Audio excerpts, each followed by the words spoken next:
is 1863. The fields of Pennsylvania are soaked in blood. In our history, the Battle of Gettysburg became the beginning of the end for the Confederacy. But in this world, in this chilling alternate reality, the Union line breaks. General Robert E. Lee doesn't retreat. He presses forward, a bold gamble that pays off. The Union's Army of the Potomac collapses. Thousands surrender. Washington trembles. By autumn, Lee's army is at the gates of Philadelphia. Lincoln, facing political ruin, watches his dream of a united America fall apart. And when Britain and France, hungry for Southern cotton, recognize the Confederate States as a sovereign nation, the war's tide turns permanently. By 1865, a treaty is signed in Richmond. The United States of America no longer exists. The stars on its flag are divided forever. The dream of one nation, indivisible, dies in 1865. Two Americas emerge from the ashes of war. The Confederate States of America, stretching from Virginia to Texas, proud, defiant, and enslaved. The United States of America, now a northern republic reeling from defeat and humiliation. The Confederacy celebrates independence. Its capital, Richmond, becomes the heart of a new Southern empire built on the backs of the enslaved. Meanwhile, in the North, the mood is somber. Defeat cuts deep. Veterans return home to shattered industries, burned cities, and a broken national identity. Lincoln resigns in disgrace. Radical abolitionists are silenced, their voices now symbols of a failed cause. The Constitution of the Confederate States enshrines slavery as the natural condition of the African race. It's not just tolerated, it's protected. In this divided world, the American experiment, liberty and equality for all, ends before it ever truly begins. In victory, the South holds tightly to its way of life. The Confederate States build their economy on the same foundation as before: cotton, tobacco, and sugar, fueled by millions of enslaved men and women. Across the Atlantic, outrage grows. Britain and France recognize the Confederacy out of economic interest, but abolitionists in London and Paris call it a stain on Western civilization. The Confederate ambassador to Britain defends slavery as a divine institution. Newspapers print his words with disgust. Yet despite global condemnation, the Confederacy thrives, at least for now. Its plantations feed the textile mills of Europe. Its ports boom with trade. But beneath that prosperity lies a rotting moral foundation. By 1900, while the rest of the industrialized world embraces machines, the South clings to men in chains. The enslaved population grows. Millions born into bondage after freedom was lost before it began. For the people held in bondage, the Confederacy's victory means another generation of darkness. And for America, it means the world's greatest hypocrisy. Two nations born from the same revolution, one preaching liberty, the other living in chains. In the North, defeat breeds bitterness. The Union, once proud and united, now fractured, poor, and humiliated, begins to turn inward. Factories that once produced rifles for Union soldiers now turn out locomotives and machine tools. Northern leaders vow to rebuild through industry, science, and innovation. But in the heart of every Northern man lies a burning resentment, the belief that one day the Union must rise again.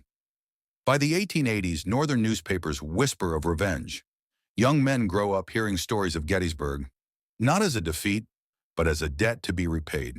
In back rooms and secret halls, a new generation of Unionists begin to plot, not peace, but reclamation. The war may have ended in 1865, but peace never truly came. Victory brought the South freedom, but not for all.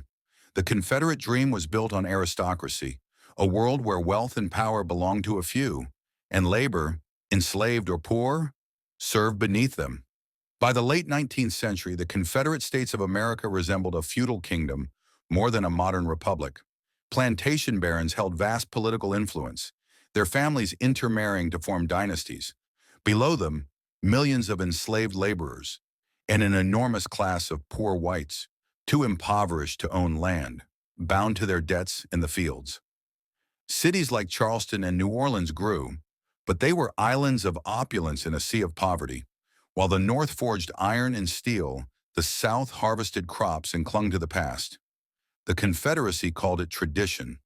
The world called it tyranny. And yet, despite its decay, the Confederate States held fast to their ideology.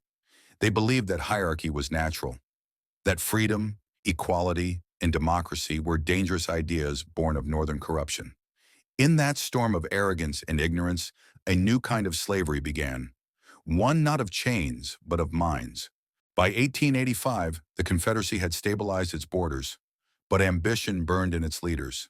Their eyes turned west, toward the unorganized territories, and south toward Mexico and the Caribbean. The dream of a vast slave empire takes shape. Stretching from the Atlantic to the Pacific, began to the Confederate Congress authorized expeditions into Indian Territory, promising settlers new lands and loyal laborers. For the Native American nations caught between the two Americas, it was a nightmare. The Union's treaties were gone. The Confederacy viewed them not as sovereign nations, but as obstacles. And in the South's expansion, thousands were displaced yet again. In this timeline, the suffering of the Cherokee, Creek, and Comanche doesn't end in the 1830s. It continues, under a new flag and the same cruelty. To the south, Confederate adventurers attempt to annex Cuba. In 1892, a small Confederate fleet sails toward Havana under the banner of Manifest Destiny. But British and Spanish warships intercept them. A clear message from Europe. The age of Southern conquest stops here. Still, the Confederate States persist, sending settlers westward, founding new territories in what we know as Oklahoma, New Mexico, and even parts of California. The frontier becomes a new battleground, where Southern settlers bring their old ways into new lands. Freedom was never part of their plan, only expansion and control. As the 20th century dawned, the two Americas could not have looked more different. In the North, smoke, steel, and innovation. In the South, silence, soil, and superstition. The Northern United States, desperate to prove itself after defeat, becomes a forge of invention, electricity, railroads, telegraphs. The North industrializes faster than any nation on earth. It becomes the rival of Britain and Germany, its cities gleaming with progress. But the Confederacy rejects this modernity. They call the Northern world soulless, machines without honor, profit without tradition. Instead, they double down on their agrarian identity. They believe the land and the labor beneath it is eternal. This ideological divide becomes an economic one. The Confederate dollar weakens. Industrial goods must be imported from Britain. Rail networks decay. Poverty spreads. But while the North and South fought to define what kind of nation America would be, another people, the first Americans, were already losing theirs. In this alternate timeline, a Confederate victory changes little for Native nations. Both governments, Union and Confederate, still hunger for land. The South dreams of a slave empire stretching into Texas, Oklahoma, and beyond, while the North pushes west in search of new resources and revenge. By the dawn of the 20th century, the native tribes are trapped between two Americas, the industrial North and the plantation South, both expanding, both ruthless. In this divided continent, their story doesn't change. It only fades faster. Their treaties are broken by two governments instead of one. Their names are remembered only in battles and towns built atop their lands.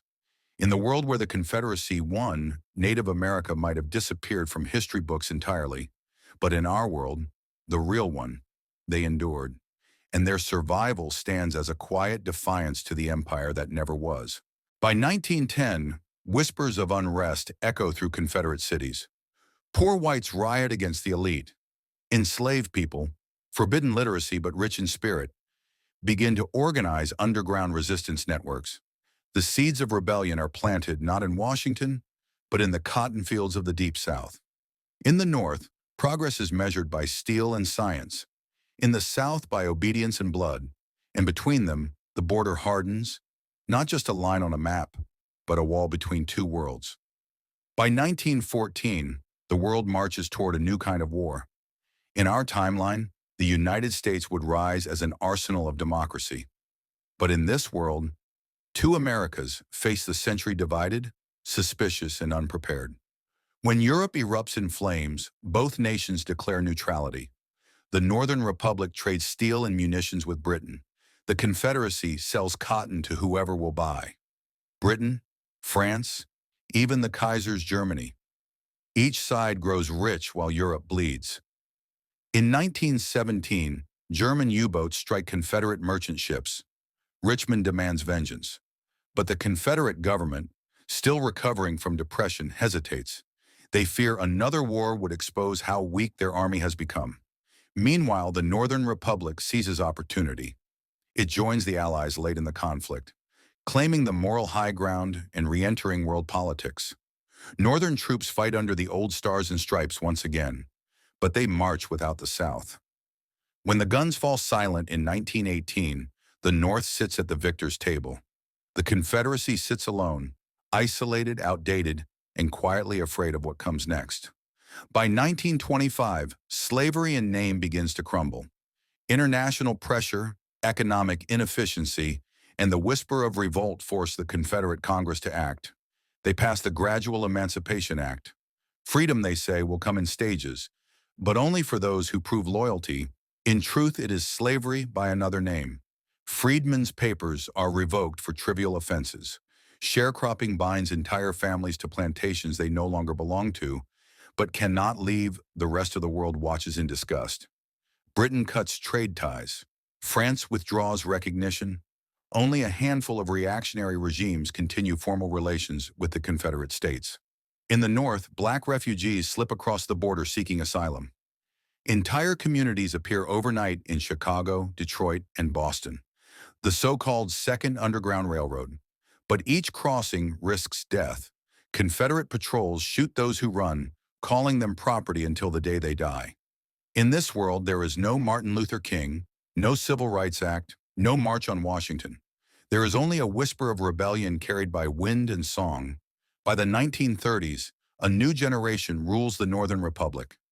Industrialists raised on vengeance. To them, the Confederacy is not a neighbor. It is unfinished business. The North's economy booms with automobiles, aircraft, and radio. The South's stagnates, dependent on outdated agriculture. Famine strikes the Mississippi Valley in 1934. Northern newspapers call it divine justice. Southern leaders call it a conspiracy. Then, a spark. A border skirmish near St. Louis kills 50 Northern soldiers. Within days, the Northern Congress declares war. The Second American War has begun. The North invades through Kentucky. The Confederate Army, proud but obsolete, cannot match Northern tanks or aircraft. Richmond falls within 6 months. President Beauregard III, great-grandson of the First War's hero, flees to Texas.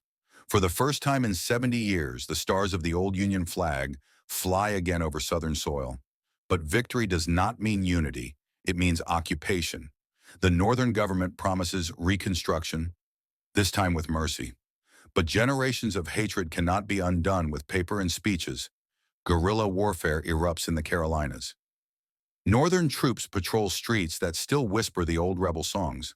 By 1950, the Confederacy is gone in name, but its ghost lingers.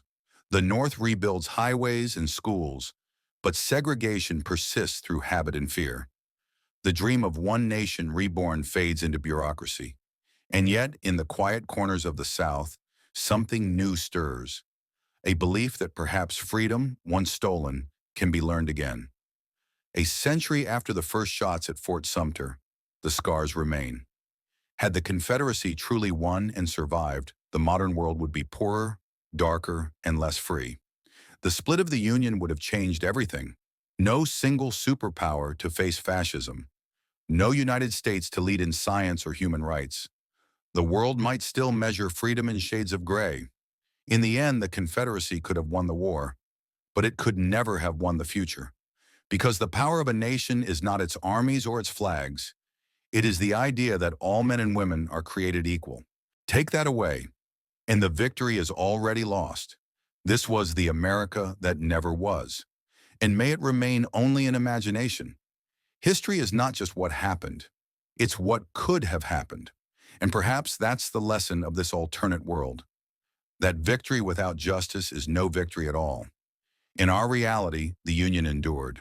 It wasn't perfect, it wasn't painless, but it gave birth to something the world had never seen before, a democracy that kept evolving, kept fighting, and kept believing. If the Confederacy had won, the world we know might never have existed. No United States to fight tyranny in Europe. No civil rights movement to change the conscience of a nation. No dream that all men could truly stand equal. So when you walk through the fields of Gettysburg or drive past the quiet rivers of the South, remember this: unity was not inevitable. It was earned, paid for with blood, courage, and the belief that we could be better. History doesn't change, but how we remember it does. And sometimes imagining what could have been reminds us why what did happen matters even more. If this journey through an alternate America made you think, if it made you wonder how fragile freedom really is, then join us again. Like and subscribe to Unearthed History Journal.